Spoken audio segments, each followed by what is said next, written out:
സൗദിയിലെ അബഹയിൽ അമ്യൂസ്മെന്റ് പാർക്കിൽ വലിയ അപകടമുണ്ടായി. ഫെസ്റ്റിവലിനിടെ റൈഡ് തകർന്നു വീണ് 23 പേർക്ക് പരിക്ക്. മരണമൊന്നും ഇതുവരെയും റിപ്പോർട്ട് ചെയ്തിട്ടില്ല. അപകടത്തിൽ മരണം റിപ്പോർട്ട് ചെയ്തിട്ടില്ലെന്ന് അധികൃതർ വ്യക്തമാക്കിയിട്ടുണ്ട്. പരിക്കേറ്റവരിൽ 3 പേരെ ചികിത്സയ്ക്ക് ശേഷം ആശുപത്രിയിൽ നിന്ന് ഡിസ്ചാർജ് ചെയ്തിട്ടുമുണ്ട്.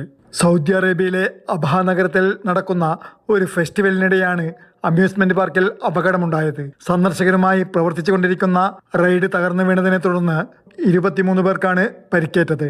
അപകട വിവരം ലഭിച്ചതിന് പിന്നാലെ ബന്ധപ്പെട്ട എല്ലാ സർക്കാർ ഏജൻസികളും അതിവേഗം സ്ഥലത്തെത്തി രക്ഷാപ്രവർത്തനങ്ങൾ ഏകോപിപ്പിക്കുകയും പരിക്കേറ്റവർക്ക് അടിയന്തര ചികിത്സ ഉറപ്പാക്കുകയും ചെയ്തതായി അസീർ ഗവർണറേറ്റ് അറിയിച്ചു. അപകടത്തിന്റെ യഥാർത്ഥ കാരണം കണ്ടെത്തുന്നതിനായി വിശദമായ അന്വേഷണം ആരംഭിച്ചിട്ടുണ്ട്. സാങ്കേതികവും ഭരണപരവുമായി ബന്ധപ്പെട്ട എല്ലാ നടപടികളും പൂർത്തിയാക്കി സംഭവത്തിന്റെ എല്ലാ വശങ്ങളും പരിശോധിക്കുമെന്ന് അധികൃതർ അറിയിച്ചു. അതേസമയം സംഭവവുമായി ബന്ധപ്പെട്ട് ഔദ്യോഗിക വിവരങ്ങൾ മാത്രം വിശ്വസിക്കണമെന്നും അഭ്യൂഹങ്ങളോ സ്ഥിരീകരിക്കാത്ത വിവരങ്ങളോ പ്രചരിപ്പിക്കരുതെന്നും അസീർ ഗവർണറേറ്റ് പൊതുജനങ്ങളോട് അഭ്യർത്ഥിച്ചിട്ടുണ്ട്.